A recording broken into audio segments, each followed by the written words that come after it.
Саламатсыз ба, құрметті достар. Эфирде Амурзаков Лайф YouTube канал. Жүргізуші мен Тұрсынбек Амурзаков. Біздің қонағымыз көріпкел Монголиядан келген азамат Жамал Мүрсейіп қызы. Сол кісіні бүгін эфирге шақырдық. Қош келдіңіз. Саламатсыз. Енді былай қарағанда сіз осы көріпкелдік қасиеттеріңізді қашан түсіндіңіз? Сондай бойыңызда сондай қасиеттер бар екеніңізді. Сосын содан кейін сіз сол қасиеттеріңізбен қалай қолдандыңыз? Саламатсыз. Бұл қасиеттер менің 20 жасымнан негізі байқатылды. Бұл жау жасап, бір көріп қалып, айтып қалып жүрген сәттерімде көп адамдарға енді тура мен айтқан жаңа бұл жауларым тура келген. Сондықтан мен оны енді қатты сенімге алған жоқпын. Оны қарапайым, ол кезде жас болдым. Бірақ енді анамның анасы өте қасиетті, көріпкелдік қасиеттері болған. Сондай бір емшілік қасиеттері болған, жаңа дем салу деген сияқты қазақша емдер жасаған екен. Бірақ енді мені өзі туыстардың барлығы сол нағашы апама қатты ұқсатады. Келбетімді де, мінез құлқымды да сол кісіден енді қасиет берілді деп айтады. Сосын нағашы апам өзімнің қасиетті кісі болған, сол кісінің қызы. Сол кісі қасиетін маған тапсырған. Сол 22 жасымда мен қасиетімді саған бердім, енді мен қартайдым, осы қасиетті ары қарай сен жалғастыра аласың. Мен соны сездім деген. Содан бастап мен осы 91 жылда осы Қазақстанға, Монголиядан біз оралман болып келгенбіз. Ол кезде менің бір балам бар, тұрмысқа шыққанмын, жарым бар, жаңадан келген оралманбыз. Ол кезде де жайлап көрші қолаң, қысылып жүрген адамдарға кішкене бұл жау айтып жүріп, сол халық бір-бірінен білгеннен кейін жаңағы менің енді көріпкелдік қасиетімнің бар екенін, бұл жауымның дұрыс екенін білгеннен кейін халық ары қарай жайлап өзіме сеніметін адамдар көбейе бастады. Содан жайлап 91 жылда мен Қарағанды қаласынан ең бірінші ретінде бір қатты көтеріліп больницадан шығып ауырған қыз бала көршім болған. Сол қызды көріп күнде бара берем. Сосын анасына айтам, осы қасиеттегі адамды кішкене емдесем қалай деп. Қалай болады екен, жассың ғой, бола ма деп. Мен кіріп сол кісіден бастап емдегем. Сол құлан тазарған, жаз ауруынан аман есен сауыққан. Сол менің бірінші қадамымды, бірінші менің жолымды ашып, менің өз қасиетіме сенім берген. Ең бірінші менің енді қасиеттік жолымдағы беташарым деп айтуға да болады. Өзімді сенімге, күшімді, жаңағы өзімнің қасиетім бар екенін өз-өзіме деген үлкен сенімге берді. Содан басталған, міне енді Аллаға мыңда шүкір, қаншама халқым бар, қанша адам біледі. Мүмкін енді бәріне жақпайсың, адамның бәрі бірдей емес, әртүрлі түсінікпен қарайды. Біреу жаны қысылса келіп, сол көмекті алады. Адам ниеттеніп келсе, адам бір-біріне біз Аллаға серік қоспаймыз, бірақ Алла тағаланың айтылған бізге берген аянын жеткізіп, біреуді қорғап сақтап қаламыз. Біреудің қиналып тұрған сәтінде бір көмек береміз. Біреуге бір өзіміздің салған емімізбен бір шифа келтіреміз. Ол дәлелім бәрі жеткілікті. 30 жылдық енді стажым бар деп айтсам да болады. Енді нақты сенімді келген адам, алдыма сеніп келген адамды қабылдаймын. Болашағына бір қиындық тұрса, сақтан деймін. Бір қуанатын жағдай болса, қуаныш келе жатыр, дайын бол, Алла бұйырса, асықпай, сабырмен сақта, Алла бұйырды деген шүйіншіға бар айтам. Бір сәттерде мүмкін адамның бір өмірден, сол адамның өмірде кетейін деп тұрса да, сақ бол, сақтан. Бұл Алланың ісі, құмыр осылай жазылған екен. Бірақ мен айтуға тиіс емеспін, бірақ дегенмен де бұл хабар деп айтатын кезім болады.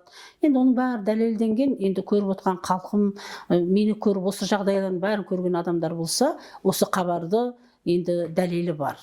Енді жалғастырып жатырмын. Қасиетім осылай келген менің бойыма. Жамал, мынау кейбір кісілер жоғалып кетеді, суға батып кетеді, или тағы да бір нәрселермен жоғалып кетеді, мал жоғалады. Біз сондай нәрселермен кісілер барған болды ма? Көп, ондай көп, ондай адамдар. Қандай көмек қылдыңыздар? Енді ол көбінде мен айтып жатырмын ғой, мен көріпкел дегенде негізі көбінде 41 тас құмалақпен сөйлеймін. Құмалақ бар ғой. Сол құмалақта кәдімгідей сол 41 құмалақтың 41 өзінің сөзі мен сыры бар. Мен соны толық меңгере аламын. келе ма жоқ па, қайда, кім, көршің ба, кім келді, қандай нәрседен. Енді міне ашық айталайын, мына передачаның ішінде де естіп отырған болу керек. Ақтауда біреудің үйін тонап кетіп сразу маған шыққан, қазір сол кісі көрмесе да өзі дәлелі бар. Сол адамдарға айттым, қазір қарсыңда көрші ғана магазинде сол жерде күтіңдер, бір нәрсе сол жерге келеді, содан ұстап сол адамды қолға түсіресің, білген адамың, жылдамдат дедім. Сол кісі барды, шубаны алып жетіп келген жерде ұсталды, сразу сол жерде ұрлықшылар қолға түсті. Мысалы, оны маған бір хабаршым хабарламаса, менің қасиетім айтпаса, Ақтау қайда, Астана қайда, мысалы, сол артынан өзі рахметін айтқан кезде, ой, таптық деген кезде мен де риза болып қаламын. Мен қасиетіме сенемін. Өзімнің бойымдағы бұл қазақи тек қана менің бойымда емес, қанша көріпкелі бар, қаншама білетін емші бар, қаншама халықтың Алла тағаланың өзінің жіберіп бір-біріңе көмек ет деген адамдары бар. Соны бағалай білсе, бұл жерде қазақи ем жолына мен қосыламын. Жамал, мен бар ғой, өзім аңшымын. Сондай аңға барған жақсы көремін, балық аулаған, табиғатта болған жақсы көремін. Осы көктемде мен бір тамаша таз итім болған. Сондай. Сол таз итім жоғалып кетті. Үйдің қасынан жоғалып кетті. Ол былай жоғалуға тиісті емес еді, өйткені менің күнде тағы да бір итім бар, таз итім бар. Сол күнде шығып, жолды білетін ит, тамақ ішеді и все. Соны қалай табуға болады деп ойлайсыз? Енді бірінші ондай жоғалған, ұрлық, қарлық болған кезінде негізі бір 7 күнге дейін із суымай сұрақ қою керек. Із суымайды дейді. Ол кезде сол адамның ізімен көзімізге көріпкелдігі көрініп қалады. Оны байқаймыз. Мейлі жаңағы тасымды шашсам да, мейлі осылай өзімнің көріпкелдік ішімдегі қасиетімен ақылдассам да, оны мен өзім көре аламын. Сіздікі просто ізі қазір суыды, бірақ әдейі арнайы келіп алып кеткен. Бірақ алыстап кеткеннен кейін итіңіздің тірі екені көрсетіледі, бар екені көрсетіледі. Өзіңіз бір адамдардан күдіктеніп, соңына қатты түсіп, соны прямо осау деген сияқты не жасаған жоқсыз, ол бір пендешілік ба, мен жай ойлап тұрмын ба деген сияқты өзіңіз тартынып қалдыңыз. Бірақ негізі жүрегіңізде қалай кетті, кім, неге деген сұрақтарға жауап алғасыз. Бірақ оның жолынан шыққан жоқсыз. Бірақ бұл болғанда қазір тым алысырақ көрсетіп тұр. Бірақ енді баули ол да бауыр басқан сияқты. Бірақ оныңыз бар, түбі бір хабар аласыз. Бірақ бүгін ертең үйге жетіп келеді, қазір ит өзі келіп үріп тұрады деп мен айта алмаймын, өйткені оны адастырып алып кетті. Оны көріп қалған, сізбен жүрген, байқап қалған, осы прямо ит болса да оның кереметтей өзінің аңшылығы бар екенін байқаған адамның енді қызығушылығы деп те айтуға болады, қастандығы деп те айтуға болады. Сондай деп көрсетіледі. Жақсы. Мынау қазір халықтың аузында учили сбор деген не проблема бар. Біздің халық машина сатып алса, саған тағы да учили сбор салығын төлейді, первичная регистрация дейді, оны төлейді. Осы салық туралы қаншама бізде пікірлер айтылып жатыр, бізде мынау қоғамда қозғалыс болып жатыр. Сол қалай ойлайсыз, сол учили сбор жинау үкіметке қажет па, қажет емес па? Сол халықтың айтуы, сол қажет емес деген, қалай ойлайсыз, сол не қазіргі уақытта дұрыс шешіліп жатыр ма? Мынау үкімет оны біз шешпейміз, оны қалдырамыз деп. Сіздің өз азамат ретінде пікіріңіз қандай? Ол енді азамат ретінде қалай? Ол үкіметтің өзіне бір нәрсе керек болғандықтан, олар өзінің ойларында қалып тұр ғой қазір. Ал халықтыңға назар салса, халықты тыңдай алса үкімет, негізгі ол болмау керек. Онша қыспақ, қазір халық деген күн сайын жағдай түсіп бара жатыр, күн сайын байып бара жатқан жоқ. Әр жақтан қыспақ, сол үшін де адамдардан көп, енді қауіп-қатер, жаңағы стресс, нерв дегеннен адамдардың даже жас жасау, өмір сүру қабілеті, даже ойлау қабілеттері төмен түсіп бара жатыр. Оның бәрі неде? Осы өзіміздің үкіметте жоқ емес, біздің Қазақстанда жоқ емес, байлық та бар, бәрі де бар. Енді бұлай ауыр айтсам кешірсін, енді үкімет тойып жатыр ғой, халық қашан тояды? қояды. Сол үшін мен оны алып тастағанын қалаймын. Алып тастайды кешікпей деген өте сенімдемін. Бұл сұрақ 2-3 рет шешіліп, 2-3 рет қайтарылып отыр. Өздері шешеді, халықты бір ойлап қойып, сол жаққа қарай бұрады. Сосын 1-3 күннен кейін қайта ойланып, артқа қарай тартады. Бұл жердің өзінде шешетін үкімет дұрыс шешім қабылдамағандықтан қазір адамдар сарсалтаңда жүр. Бірақ негізгі бір сүйінші жақсы хабар бар. Алла қаласа үкімет дұрыс жағына қарайды деген ар жақтан Алладан бұйрық түсіп тұрған сияқты. Рахмет. Тағы да бір біздің мынау қоғамды ойлатып тұрған бір жағдай. Бізге мынау қазіргі уақытта осындай біздің қоғамда нелер бар, сұрақтар бар. Біздің үкіметке электр қуаты жетпейді. Сол 4-5 жылдың ішінде біздің қуатымыз жетпей, біз көп қалаларды сөндіреміз. Сол үшін, соларды тоқтату үшін бізге атомный электростанция керек. Соғынаған қалай ойлайсыз? Біздің қазақ елінде атомный электростанция керек па, керек емес па? Соны өзіңіз қалай ойлайсыз, азамат ретінде? Енді болашақ бала-шаға өсіп-өніп бара жатырмыз. Қаладан қала, Аллаға мыңда шүкір. Бұрын қанша болсақ, қазір қанша деген, енді қанша қалып отырмыз ғой. Ол болашаққа керек, неге керек емес? Ол егер болмаса, ертең қалаға жетпесе, электр жетпесе, ол біздің енді бір тірліктің көзі ғой. Біздің бір күніміздің екінші күніміз деген сөз ғой. Сондықтан мен өзім ойлаймын, оны салсын, бірақ жамандыққа ойламасын. Болатын нәрсе Алладан бұйырса, қанша сақсасаң да болады. Ал Алла бір күнгі болашағыңды, бір күнгі өміріңді, күнімізді ойлау керек қой. Ертеңгі балалар, ертең электр қуатына біз тапшы болып қалмайық деген сияқты. Мен өзім ойлаймын, ол өте қажет. Ол болады. Болатын нәрсе болады деліп тұрғаннан кейін болатын сияқты біздің неде. Бірақ енді әртүрлі ой, пікір болатын шығар. Бірақ менің азамат ретіндегі пікірім, оның болашақта болғанын қалаймын. Болады деп сенемін. Мынау қалай ойлайсыз? Мынау бізде мынау жел көп. Бізде мына жерде Родина деген не бар, ауыл бар. Сонда үлкен не тұр? Тоқ шығаратын, желмен айналатын генератор тұр.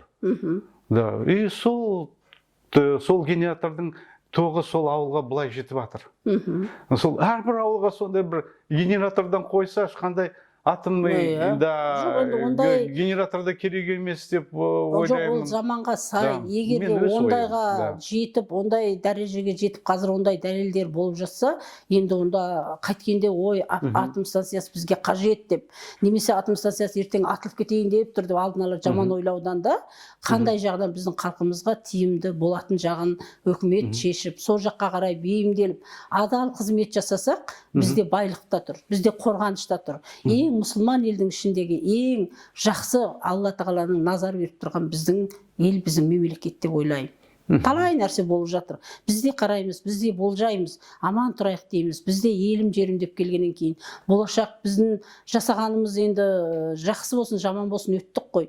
Енді балалардың болашағы үшін, немерелеріміз үшін қатты алаңдаймыз. Сондықтан мен ойлаймын, оның барлығы жүре шешіледі. Бізден бір жақсылықтар келе жатыр. Жамандыққа ешқашан баламаймын. Мұндай болады, қырылып қаламыз, өліп қаламыз деген нәрсені мен хабарда айта алмаймын. Ондай көп тұрған жоқпын. Мен қайта гүлденіп, өсіп жетілетін, үкіметтің басында көп өзгеріс болатынын, үлкен басқарып, үкіметпен басымен парламенттің бірге өздерінің бірігіп үлкен шешім қабылдайтынын, үкімет басымызда өзгеріс болатынын, жас буындар бастап үлкен-үлкен болашақ болатыны, мен солай үлкен болжауды өзім байқаймын да, қараймын да, болады деп сенемін. Жамал, бізде мынау үкіметте 30 жылдан асқан уақыт өтті біз тәуелсіздік болғанымызға. Осы 30 жылдың ішінде бірақ президентімізді ауыстырдық, екінші президентіміз бар.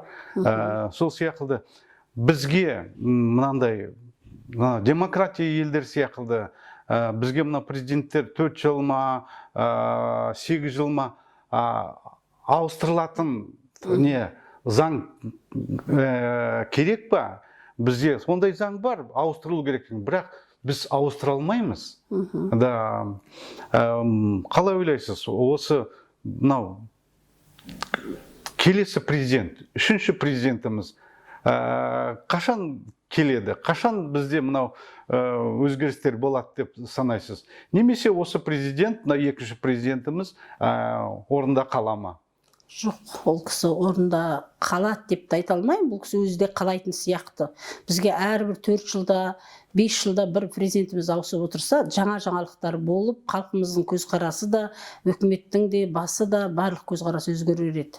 Бір орында бір қалыпта тұрғаннан кейін біз әлі 30 жылда енді аманбыз, әркім өз еңбегін жасап жатқаны болмаса, дәл енді үкіметтік көмек құйылып жатыр деп айта алмаймын. Халық шаршаңқы. Сондықтан бір 3 жыл арасында бір жақсы өзгеріс, жақсы бір мықты азамат, жас азамат үкімет басына шығады деген менің өзімнің бір енді көріп келдік дейін ба, сенімім дейін ба, бір Алла тағаланың хабары деп айтайын ба, ондай хабар бар. Сондықтан өзгереді. Ұзаққа қалмайды. Отанымыз тыныш болады ең бастысы. Көп жақсылықтар келе жатыр бізге. Тек қана сол Алланың беріп тұрғанын адал қабылдасақ, соның барлығына шынайы қарасақ, халықтың сөзін тыңдап, халыққа көзқарас салып, үкімет басынан, парламент басында отырғандар кішкене көзін ашып, ұйқысынан оянса, бізге жетпей жатқан ештеңе жоқ. Байлық жерде жатыр.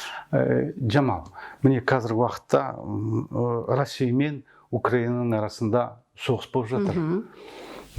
Сол енді 2 жылдан асып кетті. Қазір сол соғыс Украинадан Россияға кірді. Сіз қалай ойлайсыз? Мынау Украина жеңе ме, Россия жеңе ме? Осы соғыс қалай бітеді? Қашан бітеді? Енді Украинаның өзінің бір кекшілдігі деп айтайын ба, енді бір жағына қарағанда қарапайым жатқан жерден Россияның да бір тиіп кеткен қамшысы бар ма, тырнағы бар ма тиіп кеткен. Бұл енді анау кек сақтап бір-бірінен мен жеңем болып отыр ғой қазіргі кезде.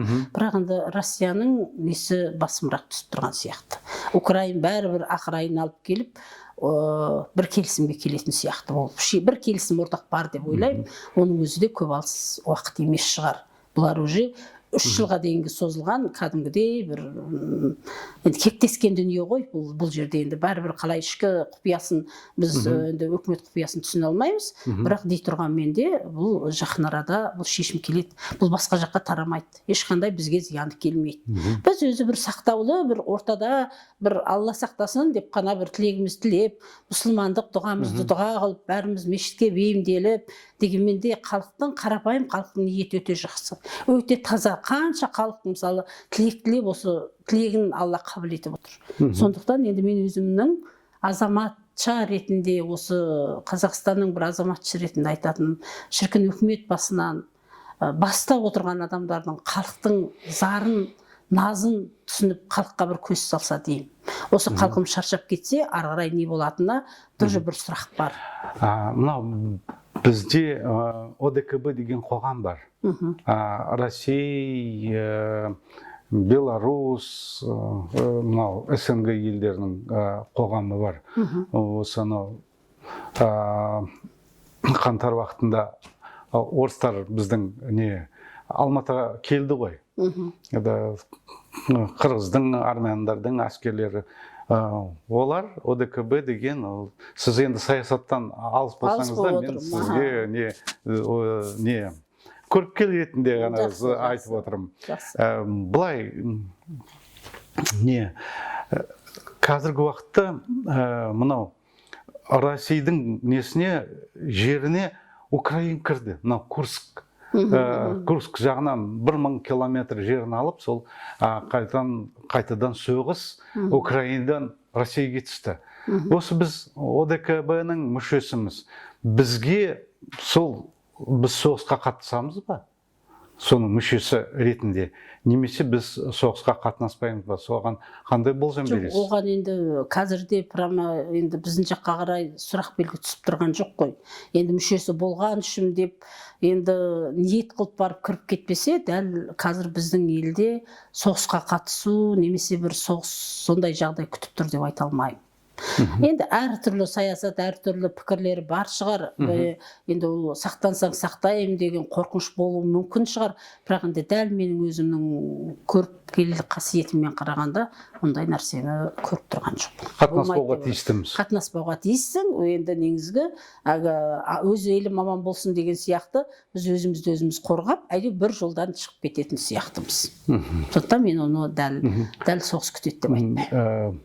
Жамал, бұл жауыңа өте ризамын, рахмет. Барлығы сұрақтарыма жауап бердіңіз.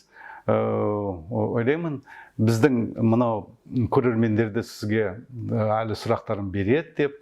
Өйткені сіздің бойыңыздағы қасиеттер көп. Сіз емші ретінде де кейбір кездерде халыққа көмек қыласыз. Сол сияқты міне осындай болжаулар айтып отырсыз. Сіздерге көп рахмет. Мынау біздің көрермендерге қош сау бол деп айтамын. Біздің YouTube каналға жазылсын. Аман сауда кездесейік. Аман сау болсын. Отанымыз тыныш, отбасымыз берекелі. Елімізде тек қана тыныштық тілеймін. Халқым барлығы жақсы болады. Тек қана сенімде, тек қана бір Аллаға күшімізге сенейік. Барлығы тыныш болады бізде. Көп рахмет. Сау болыңыз.